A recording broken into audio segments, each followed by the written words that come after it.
How can you be trusted when you boldly claim that no village or community in Ghana will have water or toilet problem within the first 18 months of being elected? How can you be trusted when you still claim in February 2024 that Dumsor was fixed by your government, when you yourself admitted back in 2016 in the premises of multimedia that John Mahama fixed Dumsor but should not be praised for doing so? How can you be trusted when you declared we don't have to borrow for roads? The money is here. All we need is to toll the roads and we'll get the money to build all the roads we need. How can we trust you? How can we trust you when you promise that all SHS students will receive free tablets in the year 2023? And you've done nothing about that. How can you be trusted when you deliberately lied to the people of Cape Coast in 2020 that a brand new harbor was being built for them? I mean, it's capable of promising harbor even where there's no sea. Sadly, that is the person we are talking about. He can promise a harbor even when there is no sea. How can you be trusted when on your own free will you promise that the NPP government will start constructing roads with concrete instead of asphalt? Not a gun was put on your head. On your own free will, you make this promise. What have you done about it? Nothing.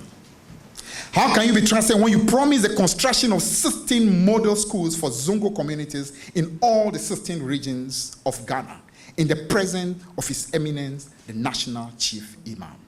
Oh my God. It's capable of even lying in the presence of the Chief Imam. God have mercy. The examples of the deliberate lies are too numerous to exhaust. Friends from the media, on the issue of the NPP flag-bearer's deceptive promise to scrap some taxes, let us critically examine the obtuse logic that he's canvassing. Essentially, this is what he's saying to the people of Ghana. I know that together with President Akufo Addo, we have imposed several draconian taxes on you, but endure them for the next 10 months, while I continue in office as Vice President on the ticket of the New Patriotic Party and as Chairman of the Economic Management Team.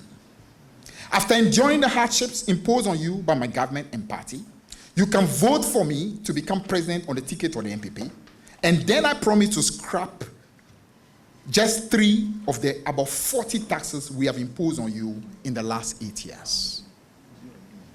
Think seriously about this, ladies and gentlemen. This is why we insist that a vote for Bawumia is in reality just a third term of Nana Akufo Addo. It's simply the status quo. Ladies and gentlemen, this so-called promise comes from the same men who have used flattery to deceive you with their promise to move Ghana from taxation to production. The Vice President's previous promises to reduce the tax burden on Ghanaians, not to tax our mobile money wallets, and to lower import duties on spare parts are just a few of the promises that have turned into lies.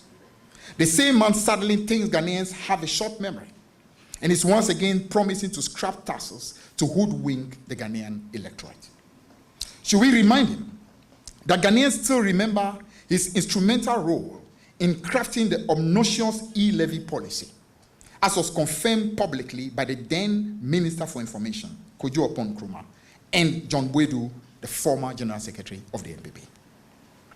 We still remember his important role in the recent IMF negotiations. His actions have resulted in the implementation of the emissions levy, which many consider useless, and the imposition of VAT on previously exempt items.